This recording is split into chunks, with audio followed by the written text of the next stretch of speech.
평생 동안 쉼 없이 박동하는 심장. 심장에서 시작해 온몸으로 혈액을 공급하는 우리 몸 가장 큰 동맥이 바로 대동맥이다. 지름이 엄지손가락만한 굵기로 온몸 순환에 있어 없어서는 안 되는 혈관인데 즉시 치료하지 않으면 사망 위험률이 높은 질환이 바로 대동맥 질환이다. 대동맥은 심장에서 뿜은 피를 전신으로 보내주는 큰 파이프와 똑같은 것들이죠. 그래서 심장에서 나온 동맥피를 머리, 그다음에 상지, 하지, 우리 모든 기관에 보내주는 큰 파이프인데요. 거기 생길 수 있는 질환으로는 대동맥 판막 협착증, 그다음에 대동맥이 커지는 대동맥류, 그리고 대동맥이 찢어지는 대동맥 박리증이 대표적인 질환이라고 볼 수 있겠습니다. 대동맥 질환은 대부분 퇴행성 노화 과정에 의해 일어나지만 다양한 생활 습관의 변화로 중장년층도 방심할 수 없다. 특히 갑자기 파열되는 것이 특징으로 결국 생명까지 앗아가는 위험한 질환인데 오늘 TV 주치에서는 우리 몸속 생명의 관, 대동맥 질환에 대해 자세히 알아본다.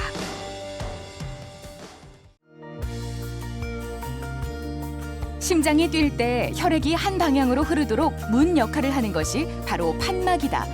판막은 오래 사용할수록 퇴행성 변화를 겪는데 노화나 고혈압, 고지혈증 등 석회화로 인해 혈액이 원활하게 빠져나가지 못하는 경우 협착증이 발생한다. 대동맥 판막 협착증은 병이 상당히 진행된 후에야 발견되는 경우가 많다. 어디가 어떻게 불편하신지 좀 설명해 주시겠어요? 걸을 때 하고 좀 고바위 올라갈 때요. 숨이 차고 좀 힘든 느낌이 들어서요. 자, 그럼 그 증상이 시작된 게 얼마나 되셨어요? 한 6개월 정도 됐습니다. 최근에 좀 더 심해지는 느낌이 있나요? 예, 최근에는 좀 더 간격이 짧아진 느낌을 받았습니다. 정도가 어떤지 좀 설명해 주시겠어요? 정도가요. 급하게 움직이거나 뭐 좀 힘을 쓸 일이 있어서 무거운 거 하게 들 때. 되면 네네 조금 숨이 차고 그런 느낌이 듭니다. 흉통은 심장이나 폐, 식도와 위 등 신체 여러 부분에서 다양한 원인으로 발생할 수 있다. 흉통의 정확한 원인을 파악하기 위해선 반드시 심장 초음파 등 진단 검사를 실시해야 한다. 이 환자분은 숨찬 증상을 주소로 오셨는데요. 판막 협착이나 혹은 협심증 혹은 폐쇄성 폐질환 같은 경우에 똑같이 이런 증상이 나타날 수 있습니다. 청진 사항에서는 판막 질환은 아닌 것 같고 제가 보기에는 협심증이나 혹은 폐쇄성 폐질환 쪽으로 좀 더 추가적인 검사가 필요한 환자라고 보겠습니다. 최근 고령화 추세에 따라 대동맥 판막 협착증 환자가 늘고 있다. 단순 노화 현상이라 여기고 방치하는 경우가 많아 발견이 늦어지고 있는데 대동맥 판막 협착증의 가장 기본 검사는 심전도 검사와 흉부 엑스레이 그리고 심장 초음파다. 심장 초음파를 통해 판막의 구조와 질환의 진행 정도 등을 정확하게 확인할 수 있다. 요즘 어머님은 좀 어떠세요?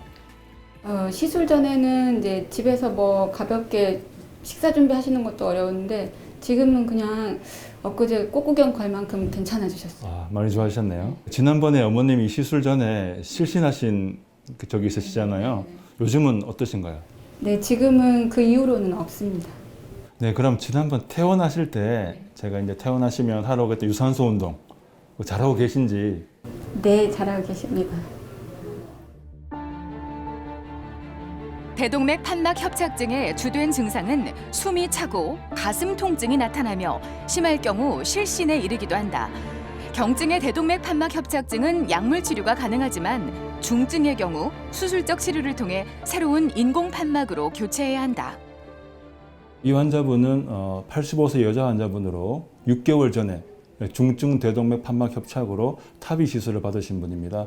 지금은 아주 건강하게 옛날에 있던 증상이 다 없어지고 잘 생활하고 계시고 앞으로는 계획은 주기적으로 심장 초음파를 통해서 판막이 잘 유지되고 있는 걸 보면 될 것 같고 더 이상의 추가적인 시술은 지금 상태로서는 필요 없는 상태입니다. 대동맥 판막 협착증은 노화와 퇴행이 주된 원인이지만 선천성 판막 기형이 발견되기도 한다.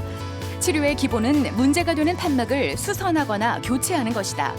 최근 수술 부위를 최소로 하는 타비술이나 비봉합 판막 치환술이 많이 쓰이고 있는데 환자의 나이나 병의 깊이, 판막 상태 등을 고려해 적절한 치료법을 선택해야 한다. 이 질환들이 경증일 때는 거의 증상을 유발하지 않습니다. 그래서 대부분 발견이 되었을 때는 한참 지났을 때 발견되는 경우가 많고 대부분 돌연사와 상관 있는 경우가 많기 때문에 조기 진단과 치료가 매우 중요하다고 할 수 있겠습니다. 대동맥 질환은 고혈압 환자에게 많이 발생하므로 평소 혈압 관리가 중요하다. 또한 동맥경화 역시 원인이기 때문에 당뇨, 고지혈증에 대한 적극적인 검사와 진단이 필요한데 무엇보다 금연이 필수다. 온몸 순환을 멈추게 하는 대동맥, 꾸준한 관리로 지켜낼 수 있다.